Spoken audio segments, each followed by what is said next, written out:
Hello and welcome to another poetry deep dive today. I love Denis Martindale. He has written over 3,700 poems for the Poemhunter website. Denis Martindale has written a new poem titled Genie in the House, and here's what the poem's message shares with us today. So, let's take a quick look at our roadmap for this explainer. First up, the magic of nostalgia. Then, meet Adil the genie. Third is when magic goes south, and we'll wrap up with the sublime magic of love. Section 1. The Magic of Nostalgia. You know, Denis Martindale actually gives us a really fun, gentle reminder of classic pop culture here. He's drawing his inspiration straight from a beloved children's TV program. Specifically, he's taking us way back to that classic Nickelodeon channel show, Genie in the House. It's great. The poem basically operates as this wonderfully vibrant flight of fantasy, all built on the show's original charming premise. And the setup? It's just absolutely fantastic and honestly perfectly right for storytelling. We've got young Adil, right? He's this incredibly powerful genie, but he's trapped in a lamp. And this lamp is stumbled upon by two daughters, Sophie and Emma, who live with their dad, Philip. From the very second that magical discovery happens, and Adil is let out into their lives, their totally quiet home is thrown into just absolute uproarious chaos. But what makes this setting so perfect for a poem is that it's a really fascinating mix of chaos. Sometimes it's super fun, sometimes it's incredibly stressful, and other times it's just baffling. It's this exact TV premise, full of magical accidents and sweet familial bonding, that Martindale uses as the bedrock for his brilliant new verses. Section 2. Meet Adil the genie. So who exactly makes up this wild, chaotic household? Well, Martindale introduces us to a really rich cast of characters right out of the gate.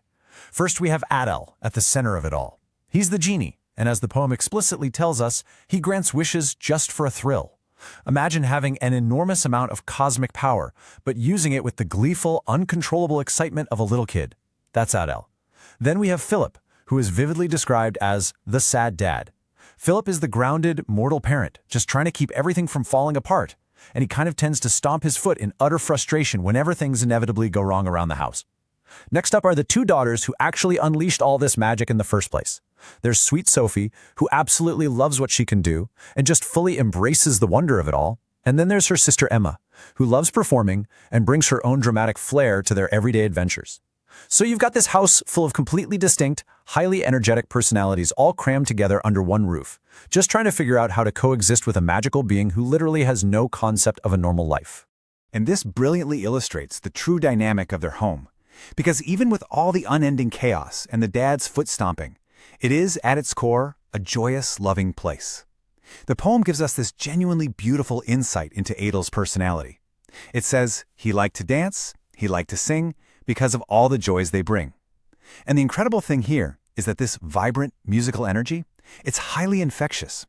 It actually extends to the whole family. They sing together, they dance together, they find ways to just smile together through the absolute absurdity of their daily lives. In fact, Martindale makes a special note that even Philip, that famously sad dad who spends half his time stomping his foot in annoyance, actually turns out to be a fantastic dancer. It paints such a warm, endearing picture, doesn't it? A family finding genuine happiness and deep connection right in the middle of all their chaotic, wish-granting misadventures. Section 3. When Magic Goes South. Now, of course, it wouldn't be much of a story without a hilarious central dilemma to drive the plot forward. As the poem explains, Adil has a pretty significant problem for a creature of immense mystical power. His spells are incredibly unreliable. I mean, sure, sometimes his wishes worked perfectly well, but a lot of the time they emphatically did not. This constant unpredictability puts everyone in quite a spot. You can really hear the pure, unfiltered exasperation in the text. Their sad dad Philip stomped his foot. Adil, your wishes go kaput. It's such a funny image, right? A mortal dad just yelling at a literal cosmic entity because the household chores went magically awry. But Adil's response is just as telling and, honestly, a little heartbreaking. He replies, "Master, I do the best I can, but things don't always go to plan." It's this hilarious, deeply human defense from a magical spirit. Adil clearly has the absolute best of intentions, but when the magic words finally leave his mouth, nobody in that house should look remotely surprised when the situation immediately goes south. Martindale perfectly captures this really fascinating duality in Adil's character. On one hand, he possesses a pure heart of gold and a famously winsome smile. He's incredibly lovable, deeply well-meaning, and he genuinely, truly wants to make his new human family happy. But on the other hand, his track record as a magical being is just completely disastrous. His wishes go kaput, his spells backfire, and things inevitably go south in the most spectacular ways imaginable. He's constantly out there granting wishes for a thrill, but the execution is always deeply, fundamentally flawed. And that begs a very important question. How is it that an ancient magical genie can be so incredibly bad at performing magic? What is the real secret he's been keeping so carefully hidden behind that winsome smile of his? Well, prepare yourselves, because the poem is about to uncover the tragic truth. There is a very specific, highly embarrassing reason why Adil's magic keeps failing day after day. It's a secret he kept beautifully and quite desperately hidden from Sophie, Emma, and Philip for a long time. He masks his sheer incompetence with charm and dancing. But you can't outrun your past forever. Eventually, another genie actually arrives on the scene and lets the bad news loose for the whole family to hear. And here is the ultimate side-splitting twist revealed in the verses. Listen to this. He studied in the genie class. He took the test but didn't pass. Isn't that just a wonderful, brilliant flight of fantasy? Adis is a mystical wish-granting spirit who literally failed genie school. He's a magical dropout. No wonder the wishes constantly go kaput and the house is always in shambles. This confession is what the poet dramatically describes as the tragic truth, an admission that brings Adil absolute crushing disgrace.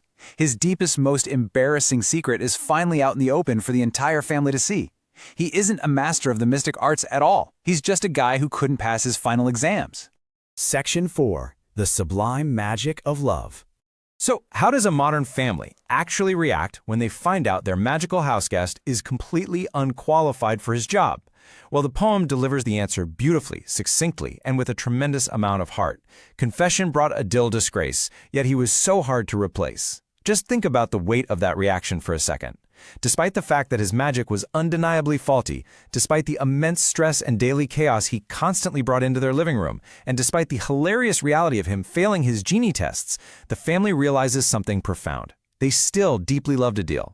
They still loved dancing together in the evenings. They still loved singing and smiling together. Over time, through all the mistakes and kaput wishes, he had simply become a completely irreplaceable part of their home. And this brings us right to the core message that Denis Martindale shares with us. Seeing this family choose to love Adil through all their chaotic adventures, through all his academic failures and magical mishaps, it really says something genuinely great about the human spirit. Love like that is sublime, and it is the truest and most wonderful magic of all time. The absolute crucial takeaway here is that loving someone despite their glaring flaws and despite their monumental failures, even if they literally failed genie class, is a type of magic far more powerful and enduring than any fleeting wish granted from a lamp. It's a beautiful, resonant, emotional truth that Martindale has managed to ground perfectly right in the middle of a silly, chaotic children's television premise. Which leaves us with the lingering final lines of Martindale's poem. Now that the big secret is finally out and the tragic truth is loose in the house, what is next for the sisters who originally found the lamp? The poet playfully ends by asking, what will Sophie and Emma do? Though I forget, I wish I knew. It's a wonderful little wink to the audience, inviting us to imagine the continuing adventures of this chaotic household.